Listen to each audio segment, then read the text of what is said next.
Hello bachcho, let's read this question. Which one of the following statements is correct?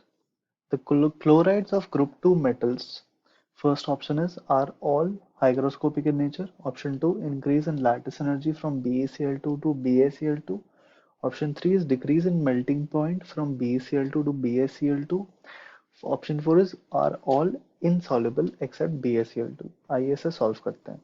की concept इसमें एक नहीं लगेगा, बहुत सारे लगेंगे, ठीक है, बट हमें basically chlorides of alkaline earth metals के बारे में जानना चाहिए, ठीक है. आइए, सबसे पहला जो ऑप्शन है वो बिल्कुल फैक्चुअल है एंड ट्रू है कि हाइग्रोस्कोपिक होते हैं सारे के सारे क्लोराइड्स इन नेचर, ठीक है. Because of this reason as well they are very good water absorbents. Option one is correct. तो यहाँ पे हम ऑप्शन टिक करके आगे बढ़ सकते हैं, but I will explain you all the other incorrect options as well. Option 2 says increase in lattice energy from BeCl2 to BaCl2.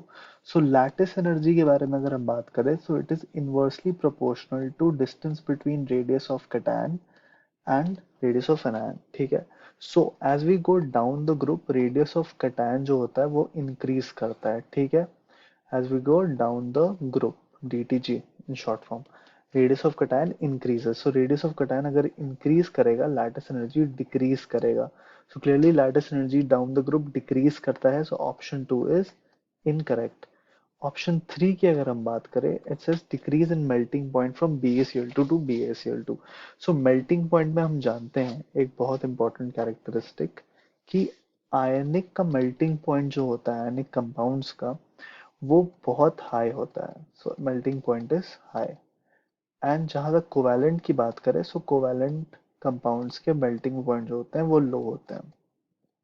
तो यहाँ अगर हम फजान्स रूल यूज करें, फजान्स रूल सेज व्हाट, कि अगर कटायन जो है उसका साइज स्मॉल है एंड एनायन का साइज लार्ज है, तो वी कैन से कटायन क्या होगा, हाई पोलराइजिंग पावर होगा कटायन का, एंड एनायन लार्ज होगा, so that means it can be highly polarisable, ठीक है. हाई पोलराइजेबिलिटी हो जाएगा, ठीक है. So because of these two we can say it will show covalent character. And we also know down the group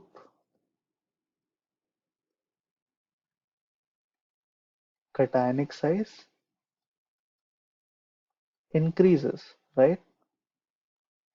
So we know cationic size increases down the group. That means ऊपर वाले जो compounds होंगे वो covalent होंगे and नीचे वाले क्या होंगे, ionic nature के होंगे. So we go from covalent to ionic and we just talked about कि melting points of covalent जो होते हैं वो low होते हैं. So covalent will have low melting point and ionic will have high melting point. That means melting point increases down the group. यहाँ पर हमारे पास आयन कांस्टेंट था, हमें सिर्फ कटायन के बेसिस पे से जज करना है. Increases down the group and हमारे पास ऑप्शन में भी दिया हुआ है decreases down the group. So clearly option 3 is also incorrect. अब ऑप्शन 4 के बारे में बात कर लेते हैं. Option 4 says what, are all insoluble except BaCl2. That is not true, ठीक है. तो होता क्या है कि डेफिनेटली जो क्लोराइड्स का solubility है it decreases down the group,